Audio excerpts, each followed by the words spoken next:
तभी वहां पर एक घटना घटी। क्या? हमारे भोले बाबा में चल गए ठाकुर जी का दर्शन करने के लिए। नंदी से बोले, ओरे नंदी। नंदी बोला, हाँ प्रभु।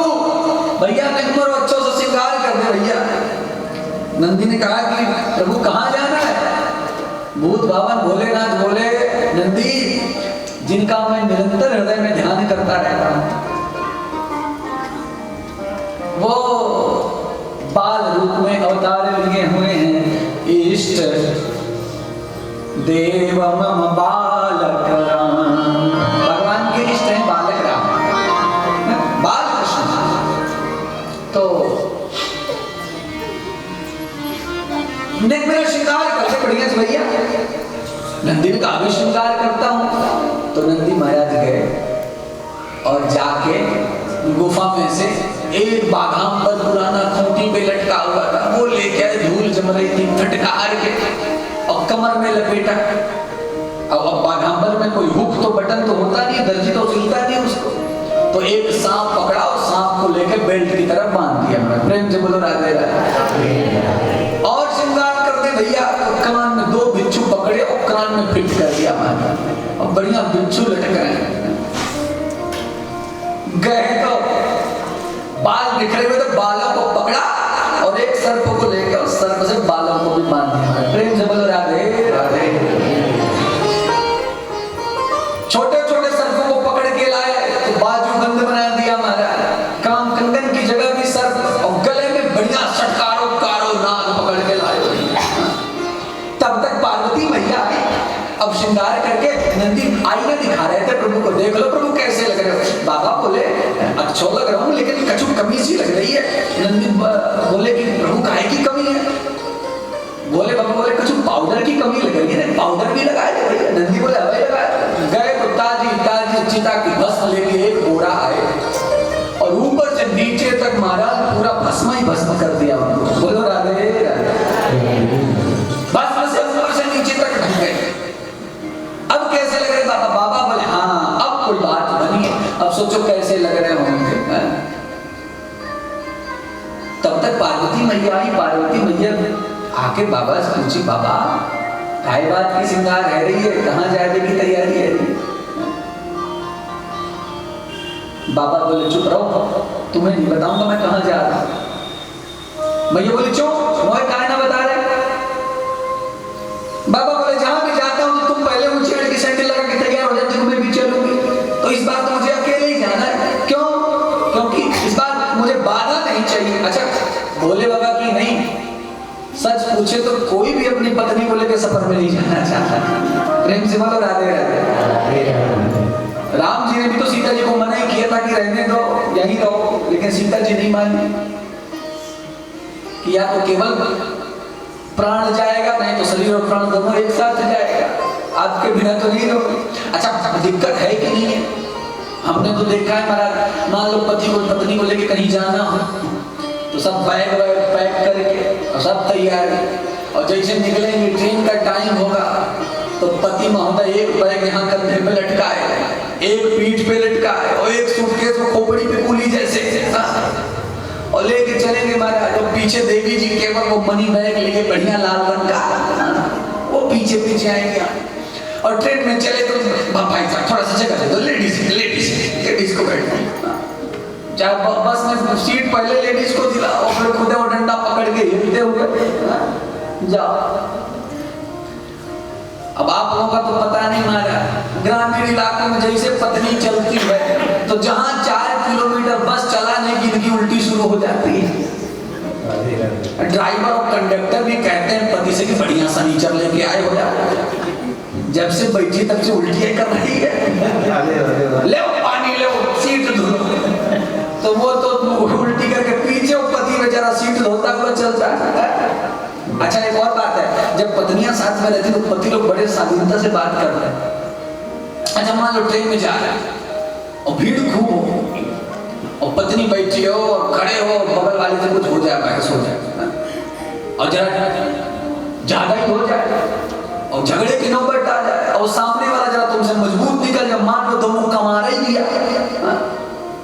तो उस दिन तो पत्नी बचाएगी लेकिन जिंदगी भर जब तुमसे झगड़ा होगा तो यही कहेगी कि इसीलिए नहीं उस दिन ट्रेन में मार खाए। ठीक है, माता की मार खाए बढ़िया आपत्ति महाराज बोले बाबा बोले तुमको लेके नहीं जाऊंगा। पार्वती मैया बोली तो सोच लो आगे वाली लीला में मेरी भी जरूरत पड़ेगी। बाबा बोले जबकि जब देखी जाएगी मैं तो चला। अब नंदी को लेकर बोले बाबा चले मारने। अलग निरंजन विचित्र डमरू और हाथ में त्रिशूल और नंदी की रस्सी हाथ में, बागांबर वो चंद्रमा चमचमा रहा है और हल्की हल्की गंगा जी की धारा बह रही है। पार्वती मैया जानते थे कि भोले बाबा हैं, बड़े सीधे शरीर का तो नाम है ये भोले। पता नहीं इनको दर्शन होगा कि नहीं होगा। अब दर्शन करने जा भी रहे तो भेष ऐसा बना के जा रहे कि कोई भी दर्शन न करने दे। सर्प बिच्छू लेके जा रहे, अरे दर्शन करने जाना था तो कोई दूसरा भेष बना लेते। तो मुझे पहले ही चलना पड़ेगा, चल के मैं उनके दर्शन की व्यवस्था करूं। प्रेम से बोलो राधे राधे। यही पार्वती मैया है, वो सब समझती हैं भावों को बाबा के। पार्वती मैया का विवाह हुआ, कल मैंने आपको सुनाया ना कि घर तक नहीं है, लेकिन पार्वती मैया ने कभी शिकायत नहीं की कि हमारे पति ने हमको कुछ दिया नहीं, घर तक नहीं दिए, रहने को जगह नहीं, ना कभी। पार्वती मैया से एक बार उनकी माता जी ने, मैना देवी ने पूछा कि बेटी ससुराल में तुम सुखी हो कि नहीं। आज की बेटी होती तो 32 शिकायतें पुलिस ने पकड़ा देती, लेकिन पार्वती बोली मैया मैं बहुत सुखी हूँ। बोले क्या सुख है? बोले वहां कोई काम धाम ही नहीं है, ना झाड़ू लगाना ना पोछा लगाना, कोई चक्कर नहीं। अरे झाड़ू पोछा तो तब लगाए जब घर हो, वहां तो घर ही नहीं है। और कपड़ा उपड़ा धोने की जरूरत, बोले वो भी टेंशन नहीं, कोई कपड़ा कभी धोना नहीं पड़ता। अरे जब कपड़ा पहने तब तो धुले, ये तो कपड़ा पहनते ही नहीं। और बोले हमारे घर में तो बिजली का भी कभी बिल नहीं आता। क्यों? बोले जिसके माथे को मस्तक पे चंद्रमा 24 घंटा चमचमा रहा हो तो बिजली की भी कोई टेंशन नहीं, चकाचक आनंद ही आनंद है। महाराज बाबा आए, अब नगर में यहाँ तो खूब आनंद हो रहा है, खूब उत्सव हो रहा है। भोले बाबा को जैसे प्रवेश करते हुए ब्रजवासियों ने देखा तो ब्रजवासियों ने पहले तो प्रणाम किया, भैया कोई महात्मा आ गया है। ब्रजवासियों ने पूछो क्या है बाबा, कहाँ थे आप मन भयो है? बाबा बोले मैं कैलाश आया हूँ, कैलाश पे तपस्या करता हूँ। अरे बाबा बाबा आओ आओ आओ, मेरा चलो तो हमारे कन्हैया को तो आशीर्वाद दे दो। बाबा बोले चलो इंद्राणी के महल के पास ले आए, आशीर्वाद दो। बाबा बोले अरे लाला को लाओ तब तो आशीर्वाद दो। एक गोपी गई, कौन सी गोपी? यही वाली गोपी थी हमारी पार्वती मैया, गोपी बन के आई। ओ मैया एक बड़ो शुद्ध बाबा आयो है हिमालय से, वो लाला को आशीर्वाद देना चाहे। यशोदा मैया बोली अरे अच्छी बात है।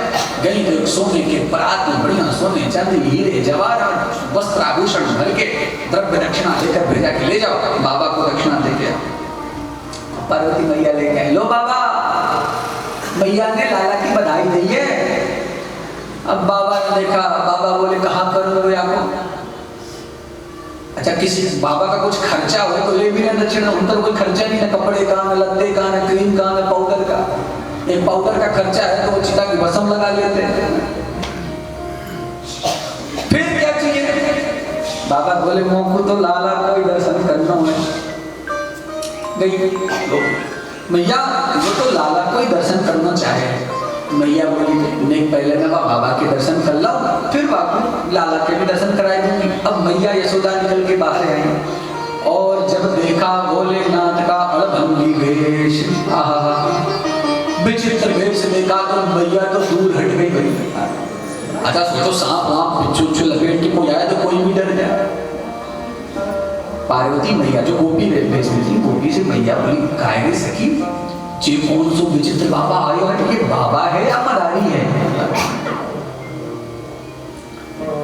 अरे नाना मैया बड़ो ही शुद्ध बाबा है, ये तीनों काल को देखे हुए बारह है। मैया बोली बाबा तो आशीर्वाद देना है तो तू तो यहीं से आशीर्वाद दे दे मेरे लाला। बाबा बोले भैया मैं ऐसे आशीर्वाद ना दूंगा, मैं पहले तेरे लाला के मस्तक की रेखाएं देखूंगा और फिर वाक्य भूत भविष्य वर्तमान सब बताऊंगा। मैया बोली बाबा तो देख तेरो ऐसो विकराल स्वरूप, मैं अपने लाला को दर्शन तो नहीं कराएंगे वाली। बाबा बोले कब तक ना करावेगी, मैं बिना दर्शन के जाने वाला नहीं। मैया बोली तो फिर मैं भी दर्शन कराने वाली नहीं, दोनों में होड़ लेके ही मारा। अच्छा बताओ, भोले बाबा हठ योगी हैं और मैया है, तो दोनों में होड़ लगेगी तो कौन जीतेगा? कौन जीतेगा? प्रेम से बोलो राधे राधे। भाइयों को अनुभव अच्छा होगा इस विषय से। बोलो राधे राधे। मैया बोली कि मैं दर्शन ना कराने, बाबा बोले मैं बिना दर्शन के जाने वाला नहीं। कब तक नहीं निकालेगी लाला? कभी तो लेके निकलेगी। मैया बोली मैं ना निकलूंगी। बाबा बोले रे तेरा लाला खेलने तो निकलेगा। मैया बोली मैं अपने लाला को खेलने में नहीं निकलने दूंगी, घर में ही खेलने बोलूंगी। मेरा बहुत बड़ा आंगन है, 84 आंगन है मेरे महल में। तो बाबा बोले एक बात बताओ, शादी जब करेगा तो दूल्हा बन के तो निकलेगा, मैं तब दर्शन करूंगा, लेकिन बिना दर्शन के जाने वाला नहीं। मैया बोली तो सुन ले बाबा, अगर ऐसी बात है तो अपने लाला की शादी नहीं कराऊंगा। अब इतना सुनना था कि कन्हैया रोने लग गए। महाराज प्रेम से बोलो राधे राधे। कन्हैया बोले बाबा आप तो मेरी सब लीला गड़बड़ कर रहे हो, मैं आया हूँ यहाँ 16,108 शादियां करने और आप मेरी पहली वाली कैंसिल कर रहे हो। बोलो राधे राधे। अब रोने लगे। भैया बोले मैं ना दर्शन कराने वाली। बाबा जाके दूर वृक्ष के नीचे रूठ के बैठ गए। अब यहाँ कन्हैया का रोना ही बंद न हो। वैद्य को बुलाया गया, वैद्य ने हींग चटाई, कोई फायदा नहीं हुआ। नजर उतारा गया, राई रोमन किया गया, लोबान का धुआं दिखाया गया, कोई फर्क नहीं पड़ा। पंडित को बुला के मंत्रोच्चार कराया गया, कोई फर्क नहीं पड़ा। कन्हैया का रोना ही बंद नहीं होता। तब तक वाई गोपी बोली यशोदा बहन मोह तो यूं लगे है वह हिमालय से बाबा आयो, वाई ने कछु जादू मंत्र मार दियो है लाला पे। यशोदा करी हाँ बहन तू ठीक कह रही है, जब ते वो बाबा आए के गयो है तब ही तो मेरा लाला गयो है। फिर कहाँ करूं? सखी बोली भैया एक ही उपाय है, वो बाबा आए के और तेरे लाला को नजर उतार दे तो तेरे लाला की बीमारी ठीक है जाएगी। मैया बोली हाँ दौड़ के जा, आपको बुला के ला। पार्वती मैया आई, बाबा से बोली चले रे योगी नंद महल को, तो मात यशोदा बुलावे। बाबा क्यों? रोटी कहती है वाल के लाला को नजर लगी है, तो सिराई नो राई नोन कर लो मुझे बता। बाबा तुरंत खड़े हो गए, लेकर आए। डरती भई भैया लेकर आई। बाबा बोले गोद में दे दो। अब जैसे ही गोद में दिया तो गले में, हाथों में, सिर पे जितने नाग थे महाराज वो सब बड़ी बड़ी आंखें फाड़ के कन्हैया के चेहरे की तरफ झुक गए। प्रेम से बोलो राधे राधे। ऐसा लगता है प्रभु को गोद में लिए हैं भोलेनाथ और सारे सर फट काट के उनके सिर पर बैठे हैं। ऐसा लगता है शेष सैया पर श्री नारायण सो रहे हो महाराज। इतना दिव्य दर्शन होगा। अब मैया डरी कि इतने सांप झांक रहे हैं, किसी ने छू दिया तो आप मैया ने जल्दी से ले लिया। अब जैसे मैया ने लिया फिर कन्हैया रोने लग गए, फिर रोने लग गए। जैसे बाबा के गोद में जाते कन्हैया हंसने लगते, मैया के गोद में आते रोने लगते। मैया बोली बाबा तू मेरे लाला को ऐसा आशीर्वाद दे दे कि आज के बाद मेरा लाला कभी न रोए। बाबा ने कहा मैं तेरे लाला के मस्तक की रेखाएं देखकर बता रहा हूं, रोने की कौन कहे, इसके पास भी जो आएगा उसके जीवन से रोना ही समाप्त हो जाएगा। और बाबा कैसा? तेरा लाला बड़ा ही प्रतापी होगा, बड़ा बलवान होगा। अरे वाह वाह, और क्या करेगा? बड़े बड़े बड़े राक्षसों को मार डालेगा। अच्छा और क्या होगा? अरे इसके हाथ से बड़े बड़े राजा बनाए जाएंगे चाचा और क्या होगा? अरे तुम्हारा लाला बहुत बड़ा विद्वान होगा, ज्ञान गीता का ज्ञान दे देगा। अरे बाबा और क्या होगा? सब बताते बताते बताते बताते प्रभु बताने वाले थे कि मैया बस एक ही कमी है कि तुम्हारे पास ज्यादा दिन रह नहीं पाएगा। जैसे ये बोलने वाले थे तो ठाकुर जी ने धीरे से चेंटी काटी, हाँ हाँ बाबा बस मैया परेशान हो जाएगी, इतना ही रहने दो। बाबा ने मैया को कहा भैया तू शिवलिंग की स्थापना कर और रोज प्रभु के स्नान के जल से शिवलिंग का अभिषेक किया करना। मैं आशीर्वाद देता हूँ तुम्हारा लाला हमेशा हमेशा अलाय बलाय सब चीजों से दूर रहेगा। बोलो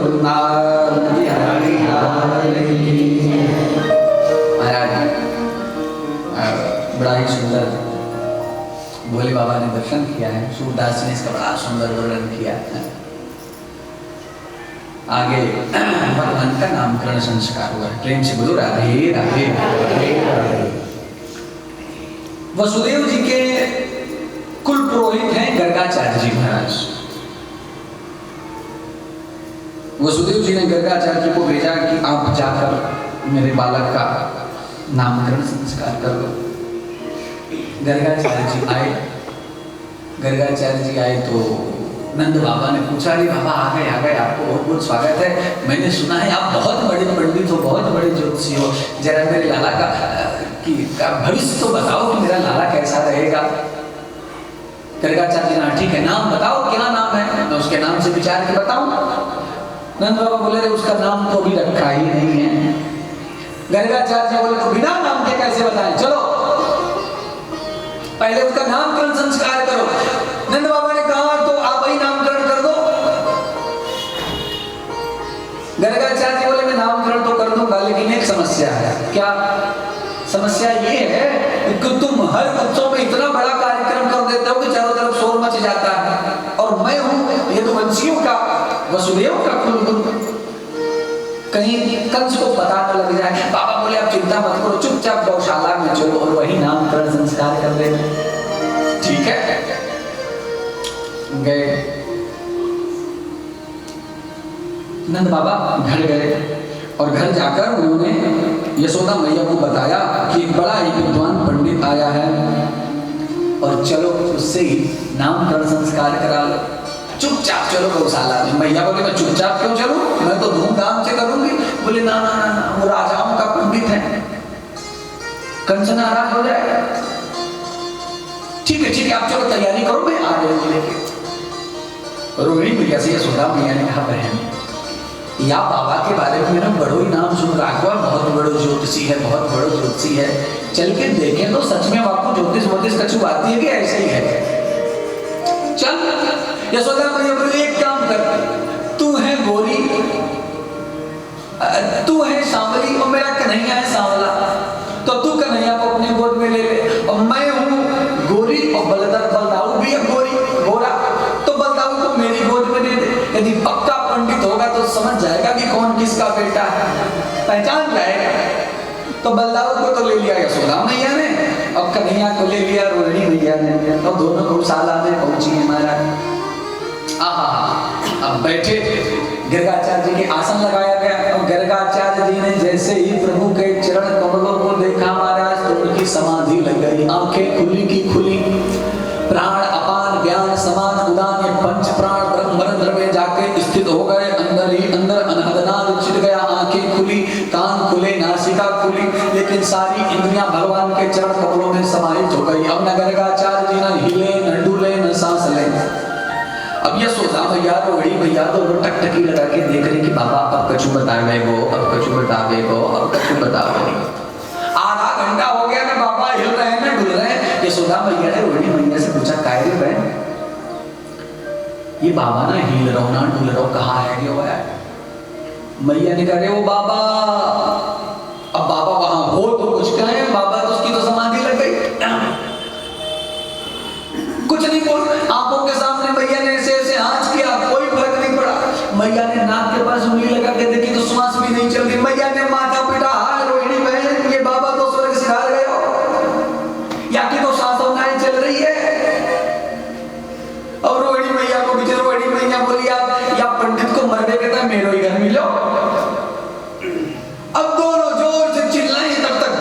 गर्गाचार्य जी की समाधि टूटी महाराज। ओहो, तब प्राण में प्राण आया। मैया बोली अरे बाबा तुमने तुमको डराए दियो भैया, अरे जल्दी से तुम मेरे लाला का कुछ नाम रख दे। अब आनंद बाबा नाम के संस्कार कर रहे हैं। क्या नाम रखा? गर्गाचार्य जी कहते हैं जो रोहिणी भैया के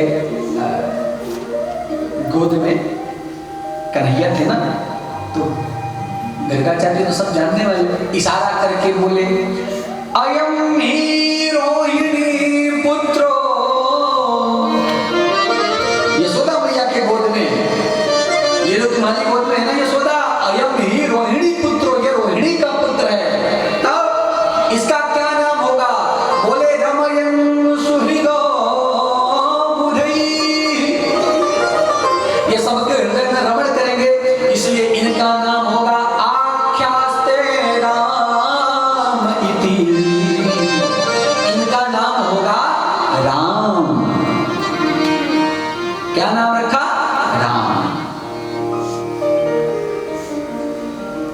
क्या नाम होगा?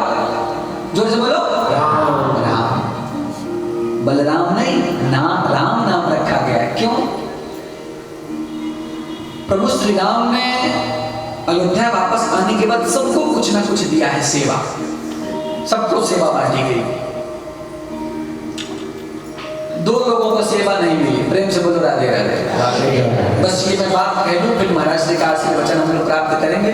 मैं तो इस बहाने रोक रहा था, किसी बहाने महाराज श्री को महाराज श्री का दर्शन होता रहेगा, फिर महाराज श्री का आशीर्वाद लेंगे। लेकिन अभी हम लोग शायद महाराज जी को कहीं जाना है, तो हम लोग महाराज श्री का 10 मिनट का आशीर्वाद प्राप्त करेंगे। बस मैं बात कह लूं अपनी, उसके बाद तो मल्होत्रा जी दो लोगों को कुछ नहीं दिया प्रभु ने, सबको सेवा बट गई। हनुमान जी को और लखन लाल को। हनुमान जी को कोई सेवा नहीं मिली, सबने सब सेवा की लूट मच गई। कोई बोला मैं प्रभु की पादुका लाऊंगा, कोई बोला मैं जल भर के लाऊंगा, कोई बोला मैं स्नान कराऊंगा, कोई बोला कि मैं उनकी जटाएं धुलूंगा, सब ले गए। हनुमान जी के हिस्से में कोई सेवा ही नहीं आई। अब हनुमान जी की सेवा नहीं, अब हनुमान जी बिना सेवा करे नहीं सकते। भक्त बिना सेवा के नहीं रह सकता। भक्तों को भगवान की कुछ ना कुछ सेवा चाहिए। प्रेम से बोलो राधे राधे। अब हनुमान जी को बड़ी चिंता कि मुझे तो कोई सेवा नहीं मिली, मुझे तो कोई सेवा नहीं। तो हनुमान जी किनारे जाके बैठे।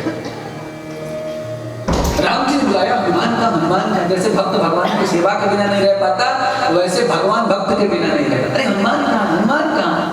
हनुमान जी को बुलाया। अरे हनुमान तुम कहाँ हो? बोले प्रभु क्या करूं, मैं तो महल के बाहर ही बैठा। बोले क्यों बाहर क्यों बैठोगे? इसलिए प्रभु कि मुझे तो कोई सेवा ही नहीं मिली, तो मैं महल में रह के करूं क्या? तो राम जी ने कहा कोई सेवा दो। तो मंत्री ने रजिस्टर चेक किया, कोई सेवा बची ही नहीं थी। प्रेम से बोलो राधे राधे। थोड़ा जोर से बोलेंगे राधे राधे। कोई सेवा नहीं बची। तो राम जी ने कहा कि अच्छा एक काम करो हनुमान, कोई और सेवा नहीं बची तो एक काम करना, जब जम्हाई लिया जाता है तो चुटकी बजाई जाती है। राम नाम ले जिन जमुआई, तीन ही न पाप पुण्य समुआई। चिटकी बजाई जाती है। तो मैं जब जमाई लूंगा तो तुम चिटकी बजाया करना। प्रेम से बोलो राधे राधे। हनुमान जी बोले ठीक है, बहुत बढ़िया सेवा है। अब आपत क्या हो गई? बैठिए, आप लोग ध्यान से सुनो। अब हनुमान जी क्या करें कि जहां प्रभु श्री राम हो, चाहे सभा में बैठे हो, चाहे अपने कक्ष में बैठे हो, महल में बैठे हो, स्नान करने जा रहे हो, 24 घंटा हनुमान जी प्रभु के चरणों में बैठकर बस मुंह देखा करें कि न जाने कब जमाई आ जाए। और हनुमान जी तो बिल्कुल सजग सैनिक है। अब बस चेहरा ही देखा करें। सारे लोग सोचना कि बताओ इनके लिए सेवा नहीं मिल रही थी, सेवा भी मिली तो ऐसी सेवा कि दिन रात मुखमंडल का दर्शन करते। अब हनुमान जी बैठे बढ़िया, चेहरा ही देख कर चरणों में बैठे हुए। अब राम जी भी सोचे कि बढ़िया सेवा मिल गई इनको। अच्छा चलो दिन में तो ठीक है, अब रात में जब प्रभु को शयन करना था तब तो हनुमान जी रह नहीं सकते। तो हनुमान जी चढ़ गए मंदिर के ऊपर, प्रभु के महल के ऊपर, और हनुमान जी के पूंछ में बजी हुई है घंटी। हनुमान जी ने सोचा रात में न जाने कब प्रभु को जमाई आ जाए, तो क्या करूं? हनुमान जी ने कहा एक काम करता हूं, मैं चिटकी बजा बजा के कीर्तन करता हूँ तो पूछ में बजी है घंटी, वो घंटी बजाते हो दोनों हाथ से चिटकी बजाते हुए श्री राम जय राम जय जय राम श्री राम। अब यहाँ चिटकी बजाना शुरू किया और राम जी को आ गई जमाई। अब जमाई तब बंद हो जब हनुमान जी की चिटकी बंद हो। अब हनुमान जी की चिटकी न बंद हो रही, वो रात भर चिटकी बज रही। अब यहाँ सीता मैया परेशान की ये क्या हो गया, राम जी का मुंह नहीं बंद हो रहा। वैद्य वैद्य सब आए चारों तरफ अफरा तफरी की, न जाने राम जी को क्या हो गया, मुंह नहीं बंद हो रहा, मुंह नहीं बंद हो रहा। चारों तरफ अफरा तफरी। लक्ष्मण जी ने कहा हनुमान जी कहाँ है? ढूंढने लगे तो पता चला मंदिर के ऊपर बैठ के श्री राम जय जय राम चिटकी बजाते हुए कीर्तन चल रहा। बोले रे बस समझ में आ गया, तो सेवा मिली हुई है, सेवा बंद हो तो मुंह बंद हो। तुरंत बुलाया माना, अरे हनुमान जी नीचे आओ, ये चिटकी बजाना बंद करो, प्रभु का मुंह नहीं बंद हो रहा। जैसे हनुमान जी ने चिटकी बजाना बंद किया, प्रभु का मुख बंद हो गया। मुख बंद होते ही राम जी ने कहा कि हनुमान तुम्हारी सेवा बदल दी जा रही है, ये सेवा नहीं लोगे तुम, ये मैं खुद कर लूंगा। हनुमान जी बोले प्रभु दूसरी कोई सेवा दो। राम जी ने हनुमान जी को दिया कि सबको तो एक एक पद प्राप्त हुआ है? सुग्रीव को एक राजपद प्राप्त हुआ, विभीषण को एक राजपद प्राप्त हुआ, अंगद को एक युवराज पद प्राप्त हुआ, सबको एक एक पद प्राप्त हुए हैं। हनुमान मैं तुमको अपना और सीता दोनों के पद प्रदान करता हूं, तुम दोनों के चरणों में हमेशा हमेशा के लिए बैठे। तो हनुमान जी और दूसरी सेवा लक्ष्मण जी। लक्ष्मण जी से राम जी ने पूछा कि हनुमान लक्ष्मण सबको मैंने कुछ कुछ दिया है, तुम बताओ तुमको क्या पता। लक्ष्मण जी ने हाथ जोड़ के बोला कि प्रभु इस जग आपकी दृष्टि में जो जीव के लिए सबसे कल्याणकारी हो वही मुझे प्रदान कर दो। प्रेम से बोलो राधे राधे राधे। राम जी ने कहा कि लक्ष्मण इस जीव के लिए तो सबसे कल्याणकारी मेरा नाम ही है राम। तो चलो इस अवतार में तो नहीं, लेकिन अगले अवतार में मैं अपना नाम ही तुम्हें प्रदान करता हूं। अगले अवतार में तुम्हारा नाम होगा राम, इसलिए नाम रखा आख्यास्ते राम इति। नाम इनका राम होगा, लेकिन बलाधिक्या बलम विदुः, बल की अधिकता के कारण इनको सब लोग बलराम कहा करेंगे। बोल बलराम भगवान की आगे हम लोग श्रवण करेंगे। अब पहले महाराज श्री का सुभाषित वचन हम लोग प्राप्त करें और महाराज श्री की मधुर वाणी हम लोग सुनेंगे, उसके बाद हम लोग आगे की चर्चा पर विस्तार से प्रकाश डालेंगे। बोल वृंदावन बिहारी लाल की, बोल संत सद्गुरुदेव भगवान की जय जय श्री राधे श्याम। हरि हरि बोल हरि बोल।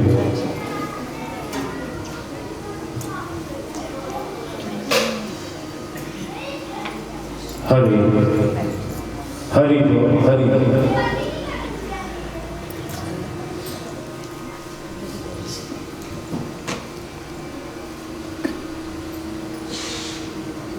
व्यास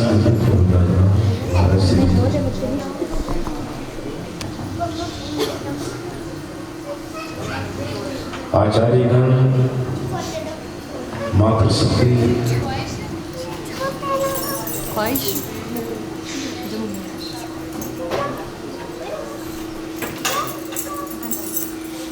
श्रीमद् भागवत महापुराण